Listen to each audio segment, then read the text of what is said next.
고린도전서 3장 말씀을 전하겠습니다. 고린도전서 3장 말씀 제목은 우리는 하나님의 것입니다. 지금 사도 바울이 고린도 교회 분열의 문제를 지적하고 1장부터 차근차근 풀이해 갑니다.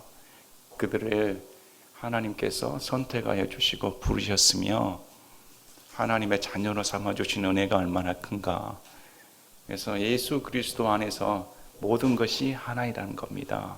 예수님 안에서 높임을 받으실 분은 오로지 예수님밖에 안 계신다.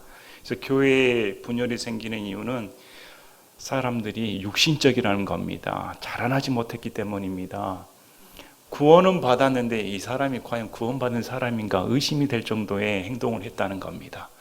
그래서 오늘 말씀도 이제 본격적인 진단에 들어가서 이제 문제 하나하나를 들춰내어 처방책을 내려갑니다. 그래서 반복적으로 말씀이 나오는 겁니다. 3장 1절에 형제들아 내가 영에 속한 자에게 말하는 것 같이 너에게 할 수 없어서 육신에 속한 자 곧 그리스도 안에 있는 갓난아이들에게 말하는 것이 하였노라. 영적인 자라면 성숙한 자를 말합니다.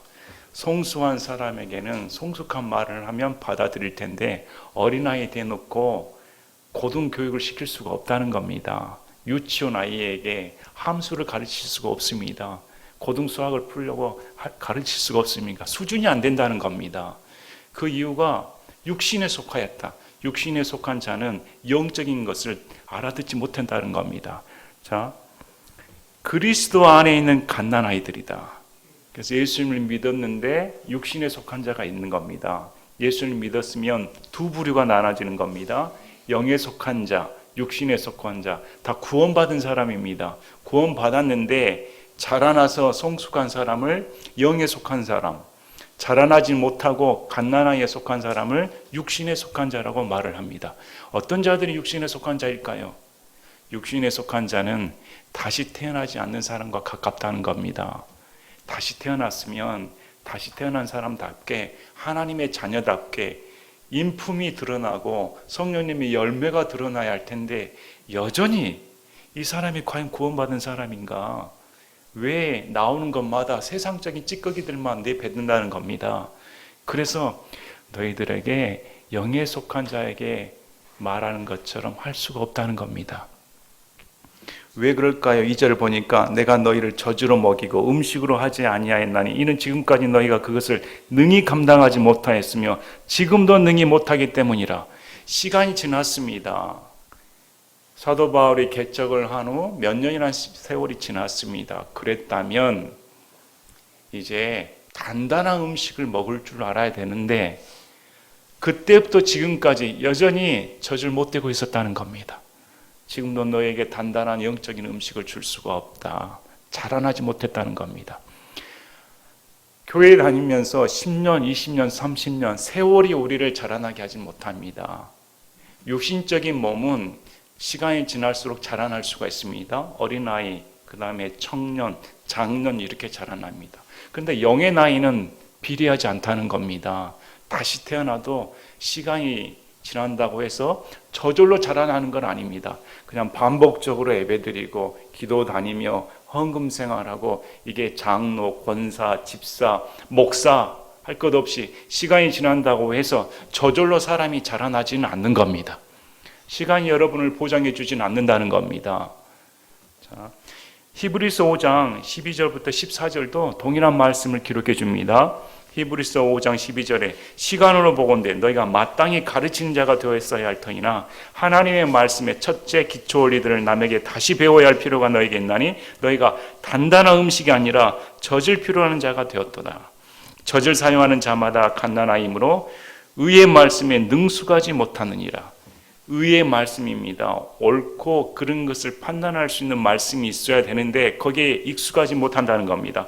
그러나 단단한 음식은 장성한 자들의 것이니 그들은 그것을 사용하여 자기 감각들을 단련시킴으로 선악을 분별하느니라. 막 태어났습니다. 그럼 당연히 어머니의 젖을 먹어야 됩니다. 베드로전서 2장 2절 말씀처럼 영에 속한 젖은 하나님의 말씀이라고 말씀을 합니다. 젖을 먹고 사람은 자라나야 됩니다. 이제 시간이 지나면 이유식을 먹고 이유식을 먹은 후에 단단한 쌀밥을 먹고 영양식을 먹어야 되는 겁니다. 단계가 있습니다. 단계가 있어야 되는데 아직도 단단한 음식을 먹지 못하고 젖을 먹는 수준이었다는 겁니다. 단단한 음식은 장성한 자에게 속한 겁니다. 장성한 자는 그 음식을 먹어서 자기 감각들을 단련시킨다. 영적인 감각이 있습니다. 육적인 감각이 있습니다. 인간의 오감 능력이 있습니다. 이런 것들을 단련시켜서 어떤 것이 선한 것인지 어떤 것이 악한 것인지 분별할 수가 있다는 겁니다. 그래서 장성한 자의 특징은 하나님의 뜻이 무엇인지, 하나님께 속한 것이 무엇인지, 이 세상의 악이 무엇인지, 이 세상에서 선한 것이 무엇인지 분별할 수가 있다는 겁니다. 그러나 어린아이들은 분별하지 못합니다. 다 좋다는 겁니다. 요즘 정치를 보시길 바랍니다. 세상 돌아가는 걸 보시길 바랍니다. 교회가 어떻게 행동하는 걸 보시길 바랍니다. 갓난아이 수준인 겁니다. 무엇이 악한지도 모릅니다. 어떤 정치가 올바른지 판단조차 못합니다. 그래서 교회에서 바른 말씀 전하기 어렵다는 겁니다. 왜 목사들이 정치 얘기를 안 하는 줄 아십니까? 나가버릴까 봐, 분란이 일어날까 봐, 그만큼 받아들이는 수준이 안 된다는 겁니다. 그러나 오늘 성경 말씀을 보시길 바랍니다. 단단한 음식을 받는 자는 선악을 분별할 수가 있다는 겁니다. 여러분, 어떤 것이 옳은 겁니까? 어떤 것이 그른 겁니까? 요즘엔 가치 판단이 상황 판단으로 바뀌어졌습니다. 상황에 따라 도덕적인 양심이 바뀌어져 버렸다는 겁니다.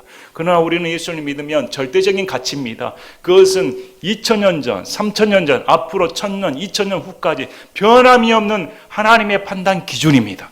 그래서 우리는 동성애는 안 됩니다 하면 안 되는 겁니다. 낙태는 안 됩니다, 안 되는 겁니다. 사회주의는 안 됩니다, 안 되는 겁니다. 성경에서 안 된다고 말했으니까 아무리 세상 사람이 만장일치로 법을 통과한들 성경에서 아니라고 하면 안 되는 겁니다. 그래서 우리가 단단한 음식을 받았을 때 분별할 수가 있다. 이런 영적인 자가 되었어야 될 텐데 아직도 너희들이 단단한 음식을 받을 만한 수준이 못 되어 갓난아이 대하는 것처럼 응애응애하는 애들을 다루는 것처럼 내가 다뤄줘야 되겠다는 겁니다. 갓난아이들 어쩝니까? 육신적인 만족에만 누립니다. 그래서 우리 소아과에서 배울 때 아기가 울 때 어떤 점을 고려해야 할까? 몇 가지 떠오른 게 있습니다.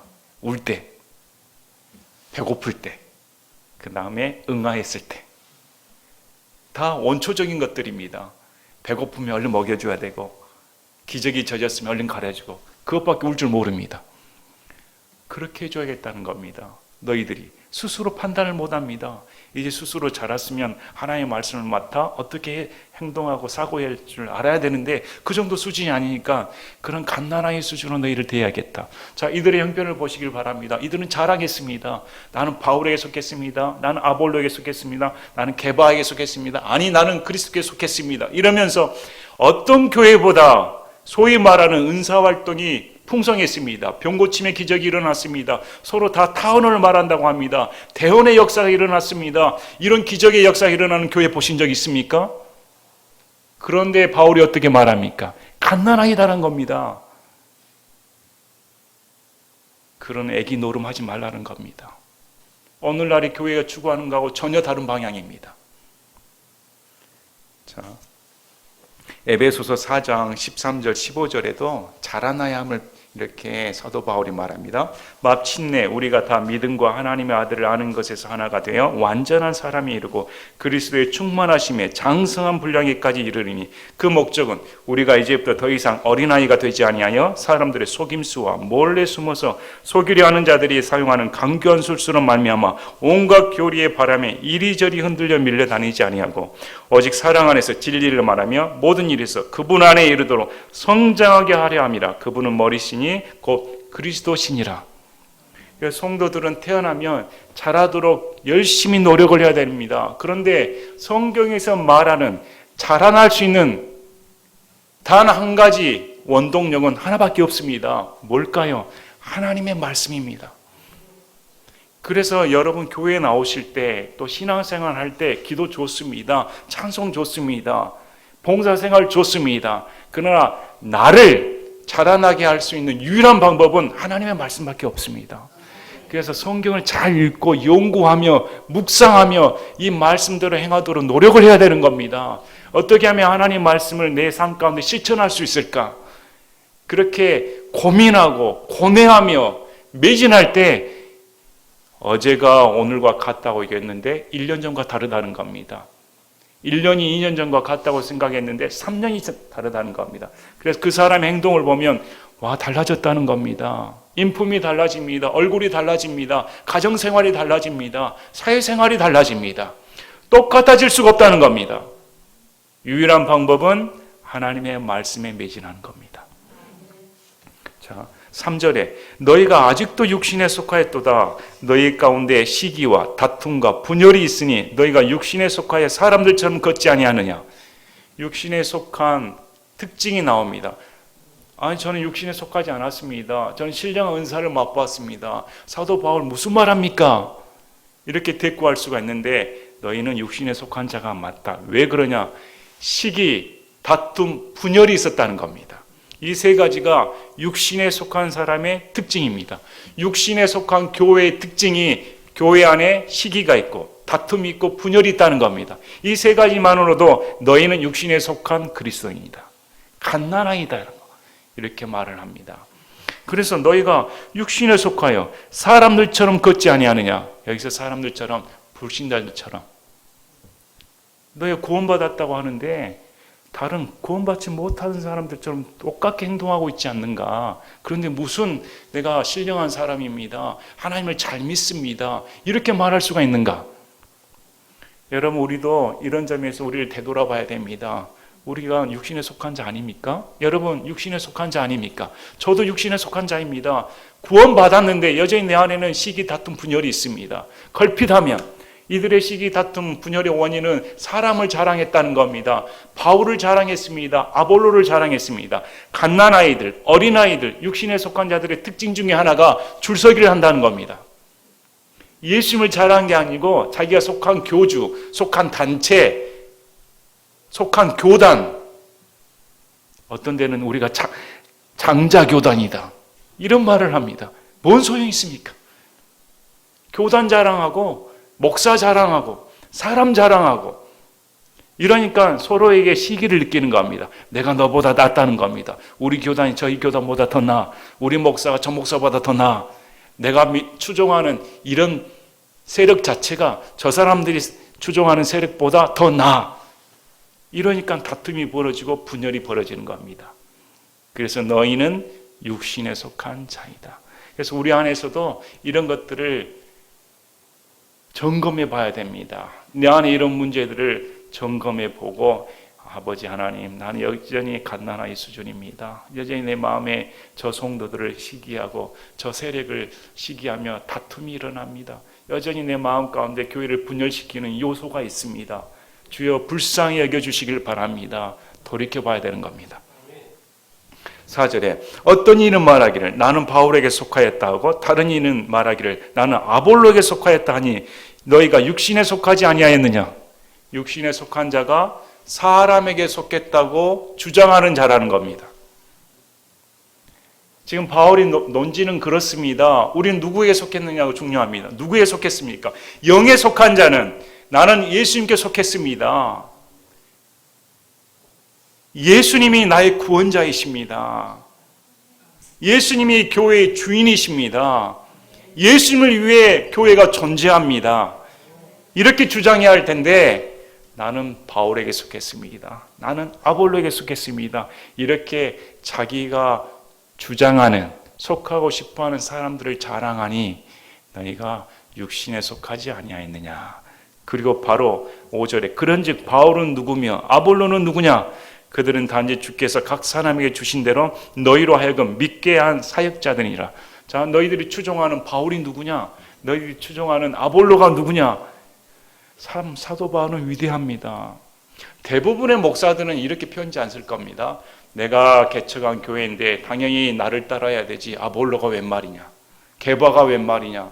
내가 너희에게 밤낮 고생하고 눈물을 흘리며 그 고통 가운데 해산하는 수고로 너희들을 복음으로 이끌었는데 나를 따라야지. 무슨 아볼로를 따라?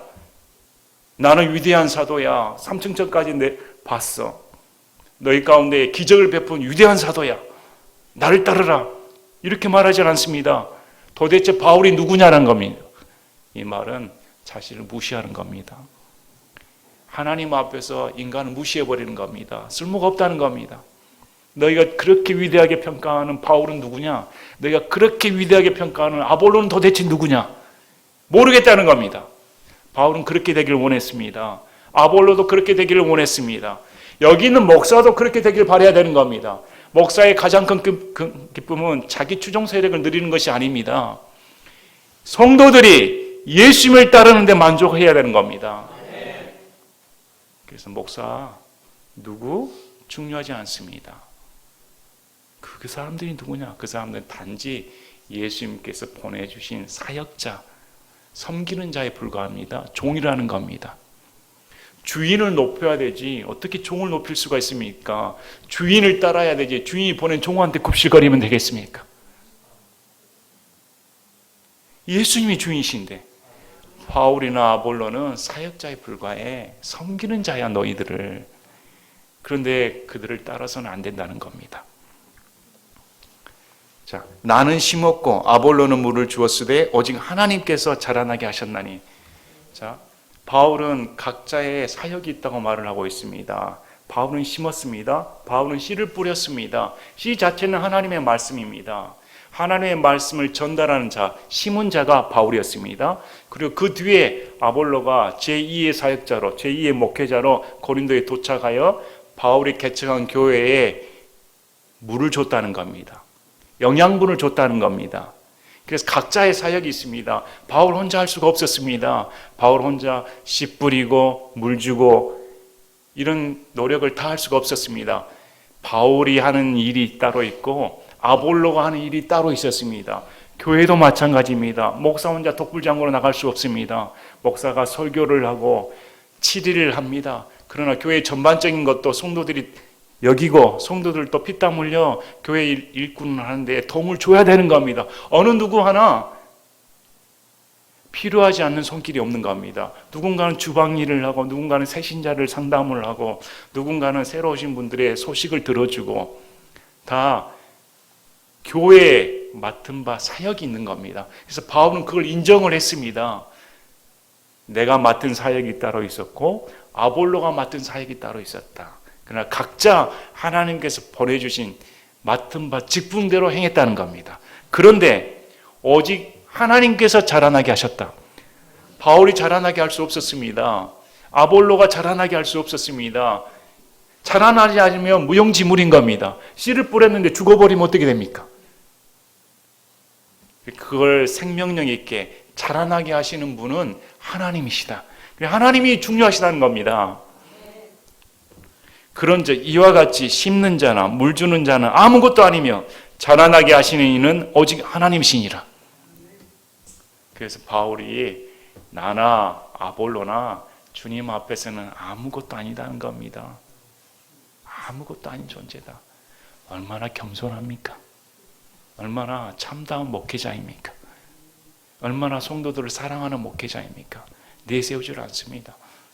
오직 하나님만이 너희를 자라나게 하시는 유일한 주님이시다. 바울과 아볼로는 하나님 앞에서 아무것도 아닌 존재이다. 그걸 인식하라는 겁니다. 이걸 인식했다면 나는 바울에게 속했습니다. 아볼로에게 속했습니다. 이런 말 안 했을 겁니다. 이런 말 할 필요가 없죠. 이런 걸 알았더라면. 자, 이제 심는 자와 물 주는 자는 하나이며 저마다 자기의 수고에 따라 자기의 보상을 받으리라. 여기 아주 중요한 말씀이 있습니다. 심는 자와 물 주는 자가 각기 자기 사역이 있다는 겁니다. 그리고 각기 자기 사역에 충실할 때 하나님께서 그 충실함에 따라 보상해 주신다는 겁니다. 교회도 마찬가지입니다. 다 목사가 될 수 없습니다. 다 집사가 될 수 없습니다. 다 성도가 될 수 없습니다. 다 교회를 한 사람이 다 치리할 수가 없다는 겁니다. 저마다 맡은 사역이 있으며 그 사역에 따라 맡은 바 최선을 다할 때 하나님께서 보상해 주신다는 겁니다. 자, 여기에서 직분이 높으니까 하나님이 더 봐주겠다 이런 말씀 없습니다. 목사니까 더 상급을 많이 주겠다. 성도니까 더 상급을 저하시켜 주겠다. 없다는 겁니다. 맡은 바 직분에, 맡은 바 일에 하나님의 일을 최선을 다할 때 하나님이 보상해 주신다는 겁니다. 그래서 심는 자나 물 주는 자나 하나이다. 동급이라는 겁니다. 여러분, 그래서 교회에서 차별해서는 안 되는 겁니다. 하나님이 보상해 주실 때는 하나님께서 여러분의 맡은 바에서 일에 최선을 다할 때 그대로 보상해 주시는 겁니다. 자, 우리는 하나님과 함께 일하는 일꾼이요 너희는 하나님의 농사요 하나님의 건물이니라. 이제 사도 바울은 비유의 말씀을 주십니다. 우리는 하나님과 함께 일하는 일꾼이다. 하나님께서 종인 아볼로와 게바와 바울을 보내어 함께 일한 일꾼을 삼아 주셨습니다. 그리고 우리는 하나님의 농사이다. 그래서 일꾼인 바울과 아볼로가 씨 뿌리고 물 주어 농사를 지었습니다. 그래서 하나님께서 이 농사물을 자라게 해주신다는 겁니다. 그 농사에 비유했고 그 다음에 하나님의 건물이라는 겁니다. 건물도 쌓아 올라가는 겁니다. 이렇게 비유의 말씀을 주시면서 내게 주어진 하나님의 은혜에 따라 내가 지혜로운 주 건축자로서 기초를 놓았고 다른 사람이 그 위에 세우되 저마다 어떻게 그 위에 세울지 주의할지니라. 사도 바울은 자신을 주 건축자라고 말을 합니다. 건물을 지을 때 건축자가 설계를 해야 됩니다.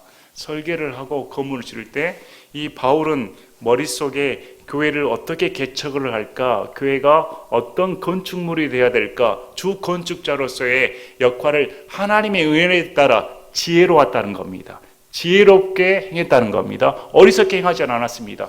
여러분이 만약에 건축자라면 건물을 지을 때 무엇부터 신경을 쓰시겠습니까?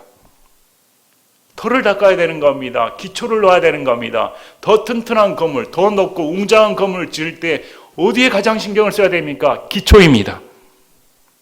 바울이 그렇게 했다는 겁니다. 하나님의 은혜에 따라 나는 지혜로웠다는 겁니다. 내가 건축자로서 기초를 다지는데 최선을 다했다는 겁니다. 근데 이 기초가 누구라고 말합니까? 예수님이란 겁니다. 예수님 외에 다른 기초는 없다는 겁니다. 그래서 사도 바울은 교회의 기초를 놓는데 주 건축자로서 예수님 외에 오직 예수님만이 그 교회의 기초가 되도록 최선을 다했다는 겁니다. 바람이 불 때, 지진이 일어날 때 기초가 튼튼하지 않으면 무너져 버리는 겁니다. 교회도 마찬가지입니다. 건물이니까 지진이 일어날 때 무너져 버리는 그 교회는 기초가 튼튼하지 못했다는 겁니다. 예수님에 대한 신앙이 발랐다면 그렇게 무너지지 않는다는 겁니다. 제가 엊그제 한 형제를 만났습니다. 교회를 오래 다녔습니다. 그런데 교회 다니면서 그분이 저한테 말하는 내용이 목사 설교가 너무 똑같다는 겁니다. 우리 목사님은 이전이나 지금이나 똑같은 설교를 한다는 겁니다. 그래서 제가 그 말을 듣고 하나 물어봤습니다. 제 동료니까 너는 예수님을 하나님으로 생각하는가? 너는 예수님을 하나님으로 믿고 있는가?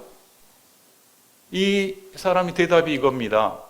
하나님의 아들입니다. 아니, 내가 다시 묻겠다. 예수님이 하나님이란 걸 믿고 있는가? 아니요, 하나님의 아들입니다.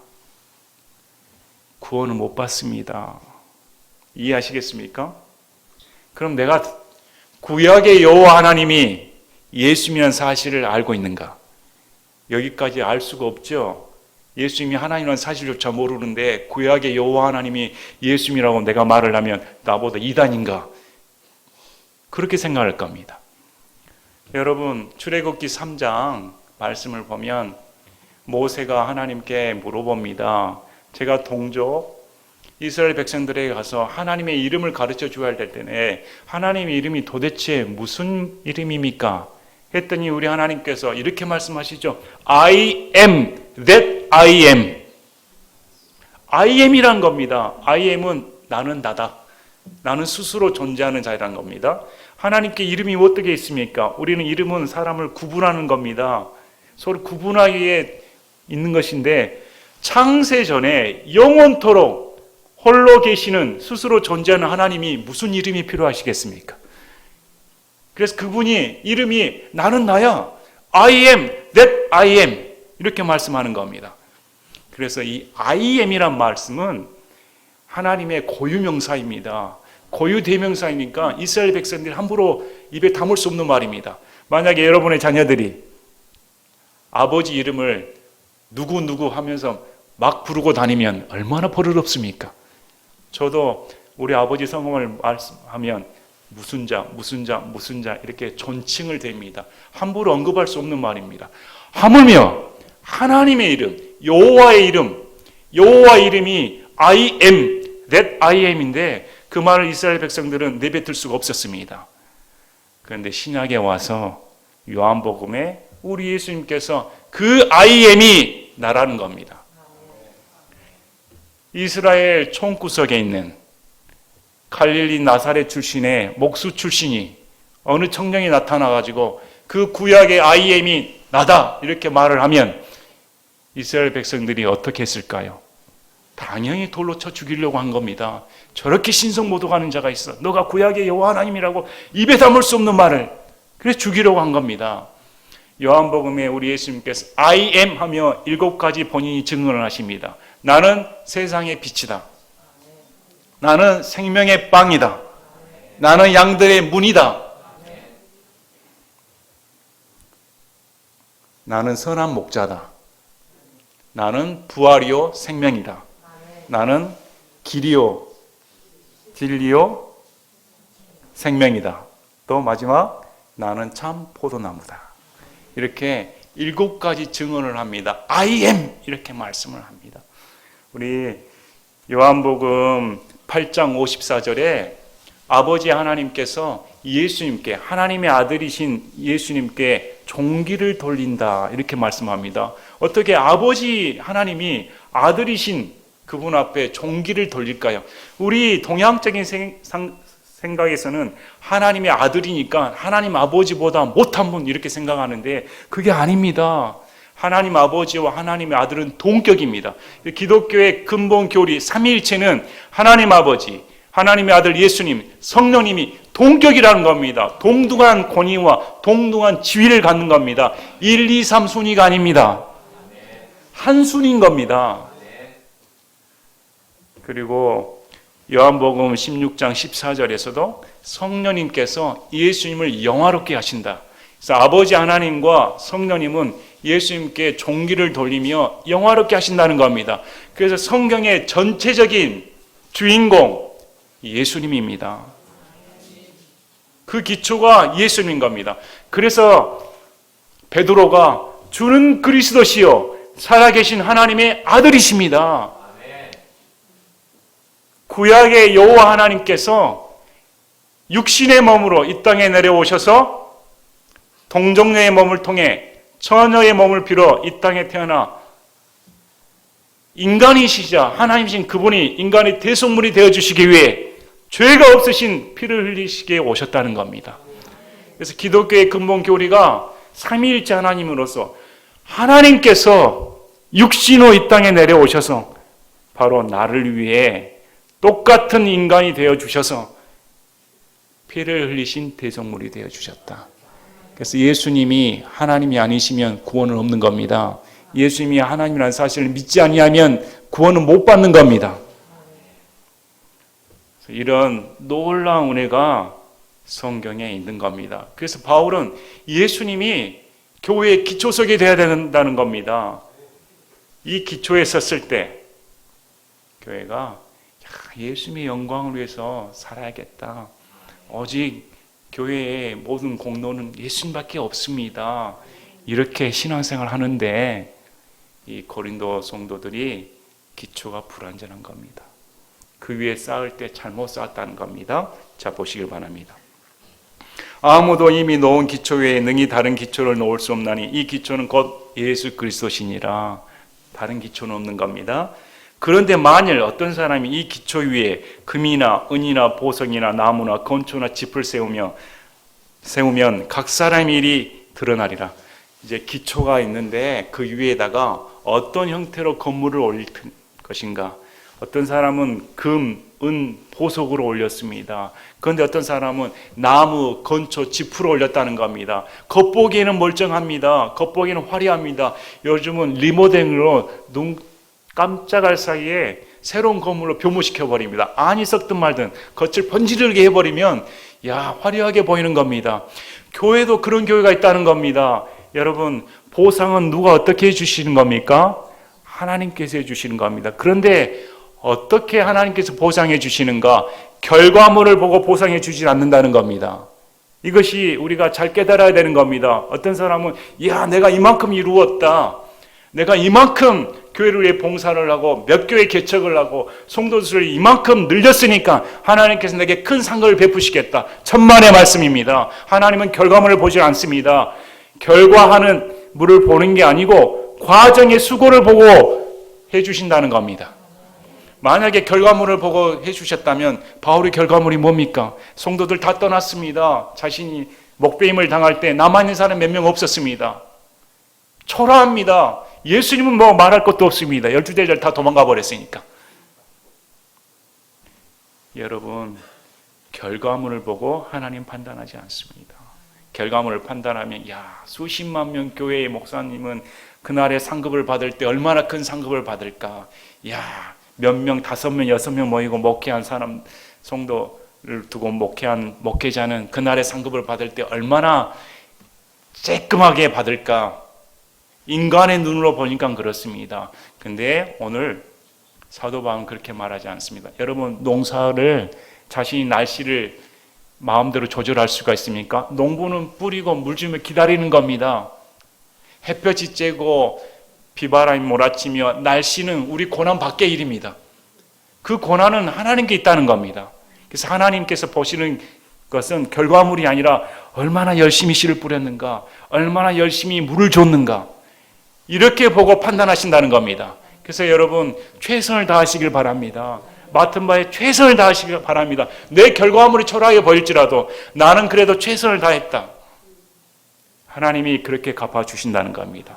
오늘같이 육적인 교회에서 보시면 그렇게 웅장하게 교회 건축물을 쌓은 것 같은데 그날에 하나님이 불심판을 하시면 다 태워버린다는 겁니다. 자, 13절에 각 사람의 일이 드러나리라. 그날에 그것을 밝히 드러내리니 이는 그것이 불에 의해 드러나고 그 불이 각 사람의 일이 어떤 종류인지 그것을 시험할 것이기 때문이라. 어떤 사람이 그 기초에 세운 일이 남아있으면 그는 보상을 받고 어떤 사람의 일이 불타면 그는 보상의 손실을 당하리라. 그러나 그 자신은 구원을 받되 불에 의해 받는 것 같이 받으리라. 이 말씀은 고린도후서 5장 10절 말씀과 동일합니다. 우리가 다 그리스도의 심판석 앞에 서게 됩니다. 우리가 반드시 다 그리스도의 심판석 앞에 나타나리니 이로써 각 사람이 좋은 것이든 나쁜 것이든 자기가 행한 것에 따라 자기 몸 안에 이루어진 것들을 받으리라. 우리의 행위대로 하나님께서 그리스도의 심판석 앞에 심판하신다는 겁니다. 어떻게 행동했는가? 결과물이 아닙니다. 어떻게 행동했는가? 우리가 심판을 받아 지옥 가는 심판이 아닙니다. 나의 일이 심판받는 겁니다. 그 사람이 심판받는 게 아니고, 그래서 이것은 지옥 가고 천국 가고 결정하는 것이 아닙니다. 앞으로의 영원한 상급을 하나님이 주실 텐데 예수님 믿고 나서 너희가 어떤 행동을 했는가? 교회 나오실 때 어떤 행동을 해야 됩니까? 지금 기초와 연관이 되어 있는 말씀입니다. 기초가 튼튼했으며 그 기초 위에 행동을 할 때는 반드시 예수님께 충성하는 기초대로 건물을 쌓아야 된다는 겁니다. 나를 드러내기 위해, 교회를 드러내기 위해, 누구를 자랑하기 위해 바울에게 속했다, 아볼로에게 속했다 이렇게 자랑하면 그날의 공로가 다 없어져 버렸다는 겁니다. 다 헛것이라는 겁니다. 그러나 예수님을 위해 충성하며 알아주든 몰라주든 내가 맡은 일에 최선을 다할 때 그날에 그대로 갚아주겠다는 겁니다. 그래서 교회의 크기 자랑하는 거 아닙니다. 목사의 무슨 위력을 자랑하는 것이 아닙니다. 철저하게 예수님께 속한 교회여야 된다. 지금 사도 바울이 그렇게 말씀하며 너희 행동, 너희 교리, 너희가 맡은 바 그 자체가 예수님 외에 떠나서는 존재할 수가 없다는 겁니다. 그래서 우리 행동을 하나님께서 재보십니다. 우리가 신앙생활 정말 똑바로 해야 됩니다. 그날에 반드시 심판석 앞에 저와 여러분이 서게 됩니다. 그럴 때 예수님 믿고 나서 우리의 행동이 스크린처럼 펼쳐진다면 저는 부끄러워서 못 보겠습니다. 이건 참 너무 부끄러워서 고개를 들 수가 없을 겁니다. 누가 감히 자랑할 수가 있을까요?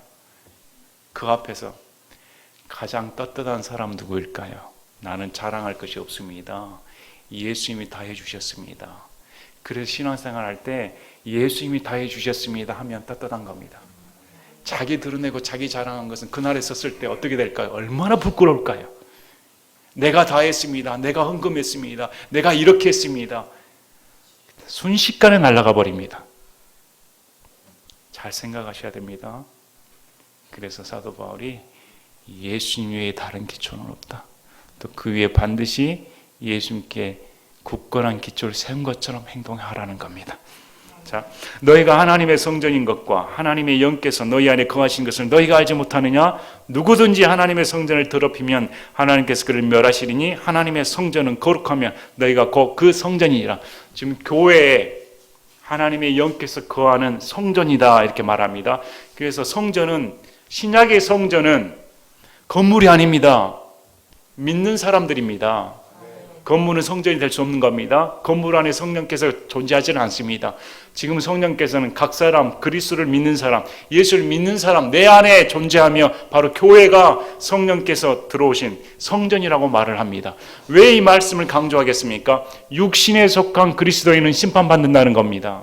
육신에 속하여서 성령을 멸시하고 성령님을 거부하고 더러운 짓을 일삼으면 성령께서 멸하신다는 겁니다. 성령께서 교회 안에 거하시고 내가 거룩고 구별된 몸인데 여전히 내 안에 더러운 열매가 가득하면, 거룩한 전을 더럽혀버리면 하나님께서 멸하신다. 여러분, 그래서 두려워해야 되는 겁니다. 성령께서 내 안에 거하시니까 두려워해야 되는 겁니다. 또 성령께서 교회 안에 거하시니까 교회가 두려움으로 하나님을 섬겨야 됩니다. 그냥 쉽게 하나님 믿는 거 아닙니다. 우리 자신을 각자 살필 때, 이런 말씀은 지금 사도 바울이 경고의 말씀을 주시는 겁니다. 교회가 어떤 것인지 모르고 지금 사파로 나뉘어 그렇게 당쟁을 벌이는데 하나님께서 멸하신다는 겁니다. 자, 18절에 아무도 자신을 속이지 말라. 너희 가운데서 누구든지 이 세상에서 지혜로운 것처럼 보이려거든 어리석은 자가 되라. 그리하여 그가 지혜로운 자가 되리라. 세상적인 지혜를 가지고 와 자랑하지 말라는 겁니다. 하나님께 세상의 지혜로운 자는 다 어리석은 것이니까 차라리 하나님 앞에 나는 어리석은 자입니다, 이렇게 고백한 것이 오히려 지혜로운 자이다. 이 세상의 지혜는 하나님께 어리석음이 기록된 바 그분께서 지혜로운 자들을 자기 꾀에 빠지게 하시느니라 하였고, 그래서 참 지혜는 하나님을 아는 것입니다. 그 외의 것은 오히려 어리석음에 빠져 자기 꾀에 속아버린다, 이렇게 말합니다. 자, 또다시 주께서는 지혜로운 자들의 생각들을 아시며 그것들이 헛된 줄 아시나였느니라. 그러므로 아무도 사람들을 자랑하지 말라. 모든 것이 너희 것이니라. 그래서 세상의 지혜를 가지고 설교를 해서도 안 되며 세상의 지혜를 받아들여서도 안 되며 성도들이 그것을 분별할 수 있다면 목회자가 그런 설교를 하지 않도록 해야 되는 겁니다. 여기서 설교를 하는데 순 세상 얘기, 세상 지혜 얘기, 예수님 외에 다른 얘기를 하면 교회 다니지 마시길 바랍니다. 왜 그 시간을 그렇게 투자를 한 겁니까? 교회에는 철저하게 예수님 얘기 들으러 오셔야 되는 겁니다. 그래서 세상 지혜를 자랑하지 말고 누구도 사람 자랑하지 말라는 겁니다. 하나님 앞에서 사람 자랑할 수 없는 겁니다. 어떤 교리 창시자, 그 교주가 이렇게 말했습니다. 그 교리의 창시자가 이렇게 말했습니다. 우리는 이렇게 말하면 그래서 뭐? 왜일까요? 모든 우리 신앙의 권위는 성경에 있는 겁니다. 성경에서 이렇게 말씀하셨다. 그러면 그것으로 끝인 겁니다. 사람 자랑하지 말라는 겁니다. 자, 모든 것이 너희 것이라고 말합니다. 우리에게 힘이 되는 말씀입니다. 여러분 뭘 소유하셨습니까? 여러분은 무엇을 필요하십니까? 무엇이 부족하다고 느낀 것입니까? 근데 바울은 모든 것이 너희 것이다. 이 세상의 모든 것이 내 것이라고 말합니다. 또 이러니까 저는 돈이 부족한데요. 모든 것이니까 은행에 있는 돈도 제 것이 아닙니까? 이렇게 또 육적으로 생각하지 마시기 바랍니다. 지금 모든 것이 너희 것이다 하면 이렇게 말합니다. 바울이나 아볼로나 게바나 세상이나 생명이나 사망이나 현재 것들이나 장래 것들이나 모든 것이 너희 것이요. 바울의 위대한 사상이 들어가 있습니다. 바울의 위대한 사상은 성도가 모든 것을 소유하고 있다는 겁니다. 그 모든 것에는 너희들이 추종하는 바울, 아볼로, 게바 다 포함이 되어 있는 겁니다. 바울이나 아볼로나 게바는 우리 성도들을 위해 하나님께서 종으로 보내주신 겁니다. 그래서 우리의 엄밀히 말하면 성도들의 소유물입니다. 성도들이 추종하는 추종 세력이 아니라 하나님께서 우리를 위해 제공해 주신 선물이라는 겁니다.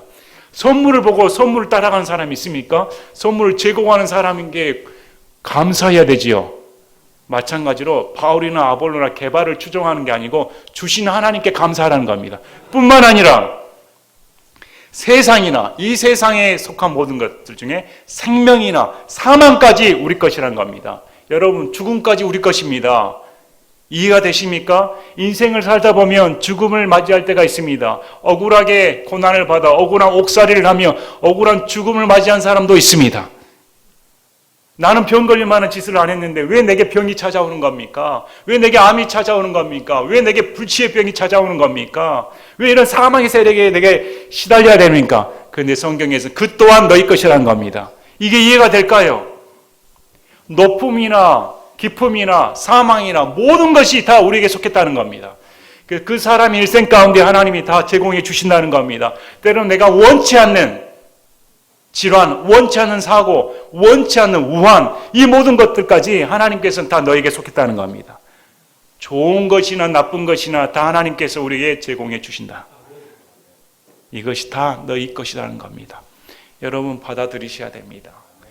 이 모든 것이 하나님께서 내게 주신 제공물이라는 겁니다. 그러므로 하나님 앞에 순복하라는 겁니다. 너희는 그리스도의 것이요 그리스도는 하나님의 것이니라. 그러면 우리는 바울 것도 아닙니다. 게바 것도 아닙니다. 어떤 목사의 것도 아닙니다. 어떤 교단에 속한 것도 아닙니다. 오직 그리스도의 것. 우리는 예수님의 것입니다. 그런데 우리가 예수님의 것에 속한 것처럼 그리스도도 하나님 아버지께 속했다는 겁니다. 결국 우리는 하나님의 아버지의 것입니다. 그래서 우리는, 교회는 하나님의 것입니다. 우리 위치를 잘 아시길 바랍니다. 여러분의 위치를 잘 아시길 바랍니다. 우리는 하나님의 것입니다. 은혜 침례교회는 하나님의 것입니다. 인간의 것이 아닙니다. 이럴 때 교회 성도들의 가치관이 달라집니다. 신앙생활이 달라집니다. 예배 드리러 오는 자세가 달라지는 겁니다. 인간의 모임으로 생각지 않는다는 겁니다. 하나님의 것이니까 하나님이 계시며 성령께서 우리 안에 내주하고 계심으로 예배하는 자체가 감격이 넘쳐야 되는 겁니다. 아침에 일어날 때 성도들의 얼굴을 보며 하나님 앞에 나와 예배드리는 그 감격을 맛보는 것을 기대해야 되는 겁니다. 그래서 먼 데서 오시지 않습니까? 아침 일찍 나와 청소하고 계시지 않습니까? 누가 알아주든 모르든 간에 섬기고 계시지 않습니까? 이게 왜 할까요? 이 교회가 하나님의 것이니까. 그래서 우리 마음 가운데 이런 열정이 가득 차시길 바랍니다. 오늘 사도 바울이 우리에게 제시한 것처럼 우리 믿음이 기초 예수님 안에 단단히 서 있어서 그날 심판석 앞에 섰을 때 예수님 외에는 자랑할 것이 없는 여러분이 되시기를 진심으로 바랍니다. 제가 기도하고 마치겠습니다.